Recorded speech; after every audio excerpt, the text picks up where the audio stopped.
Hey, I just want to remind you guys, In Your Corner, a movie I directed on Floyd Mayweather and Sam Watson, is out now on Vimeo.com.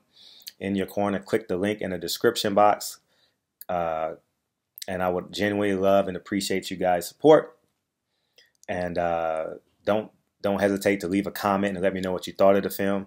And again, I appreciate you guys' support and enjoy the video. All right, what's up, Town?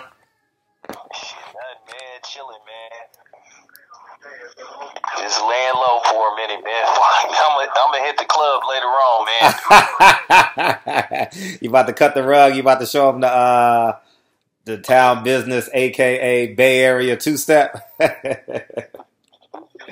what? I'm gonna play the wall, man. I'm gonna just play the wall. I'm gonna go to this spot in downtown Oakland. It's called Lucas. Oh, okay. Okay. All right. Yeah, it's by the Lake Merritt. Okay, that's what's up. Yeah, man. Yeah, it's a lot. It's a lot going on, man. Shoot first. What do you want to talk about? Shoot first. Shit, man. I'm just like shit. I'm just. I mean, it's been a rough week for Michael Vick. So I mean. Oh yeah. You know, yeah. I'm disappointed in him because of where he came from and where he's at now. So it's no way I believe he should even think about making comments like that. You know what I mean? Because you take into account, remember the owner from the Carolina Panthers said the same thing about Cam Newton, no tattoos, no. Remember he didn't want him to get no tattoos, no piercings. Yeah, Derek Richardson. Remember that? I remember that. Yes. And it's just awful that we are the ones that must assimilate. When I say we, I'm talking about black and brown people, you know? We are the ones that must assimilate in order to succeed, you know? And granted, there is some form of assimilation, like we got to wear clothes, we got to be respectful. But when they attempt to eliminate culture from the equation, that's when we must stand our ground and be like, no, this is my culture, this is what I believe in, and this is what I feel is me. You know, so... the funny part about the whole Michael Vick and the Colin Kaepernick thing.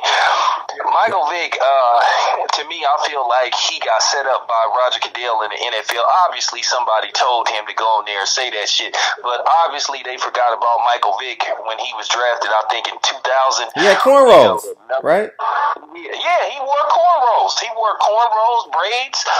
You know, and that's why I couldn't understand how he had the audacity to say something like that. You know, and let me just give you Colin Kaepernick's numbers last year. He threw 16 touchdowns, I think, four interceptions. Solid numbers. The 49ers just didn't have any wide receivers and no defense. Or no defense, and that's pretty. Hey, you know, I'm out here, so I'll follow the 49ers. But Michael Vick, he made an ass out of himself, and the problem is when he said that he needed to cut his hair, he sounded like a straight up white dude. And because you know, the funny part about it is, Fred, the double standards with appearances when it comes to us. Sure. Now, for some people have a problem with seeing black people wearing dreads and braids and all that type of shit.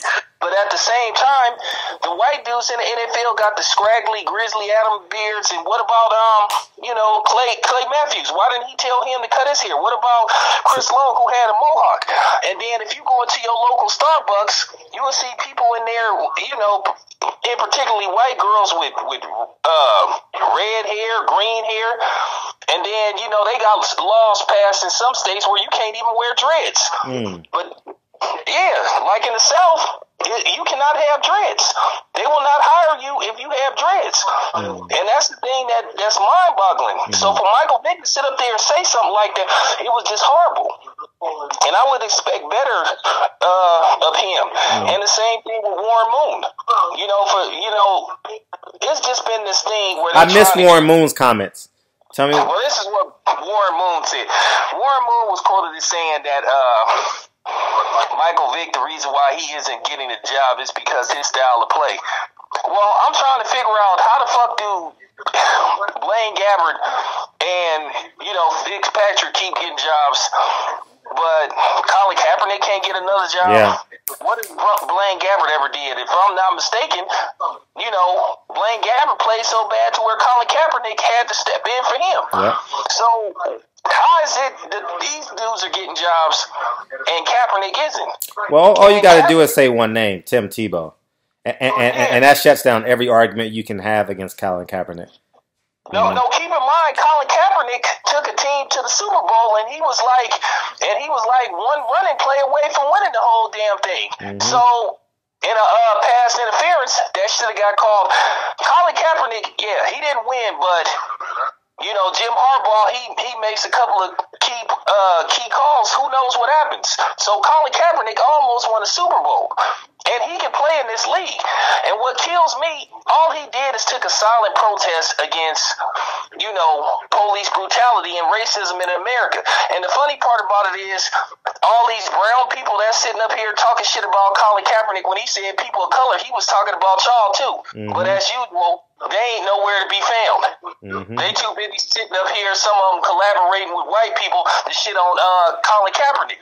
Not all of them, but a lot of them. Mm-hmm. So I don't understand. I don't understand why they not helping us in this battle to get Colin Kaepernick back in the NFL. Colin Kaepernick did nothing wrong.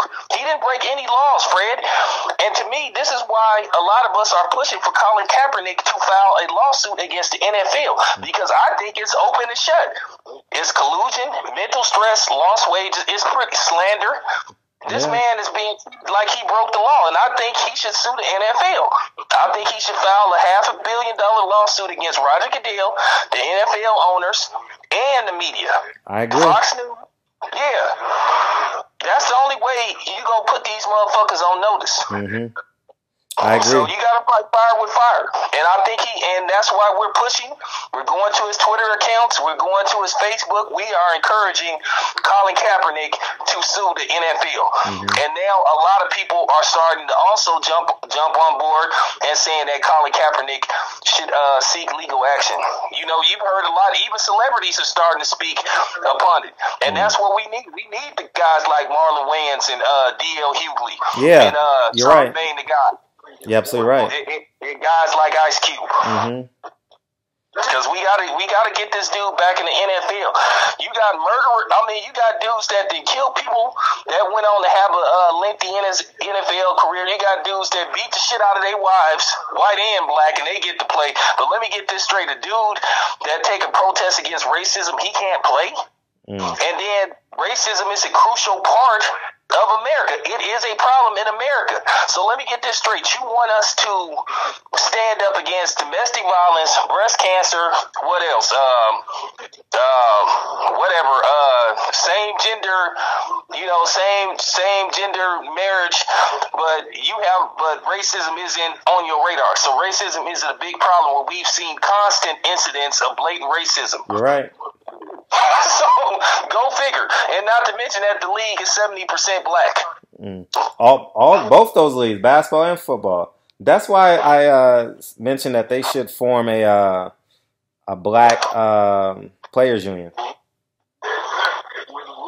Yeah, I think they should, but then people would have a problem with that because, black people, we not allowed to voice our opinion because, it's funny, it's also this narrative, this, Fred, because me and you are both African-American men. When a guy that isn't black, usually when he has an issue with his job, it's called an issue or a concern, but if black people say they have a problem with something on the job, it's called whining, it's complaining, it's you guys whine too much. Yeah, you guys are being emotional. Sure. When the most emotional people on the planet is white people, because every time a black person say something they don't like, they the ones that panic. True that. So I'm not panicking. I know what I see and I know what I'm going through. So yeah, that's the problem. The real problem is people don't want to acknowledge the shit. And as long as we're never going to fix racism if we don't acknowledge that it exists. So. No, they want us to keep on fighting each other.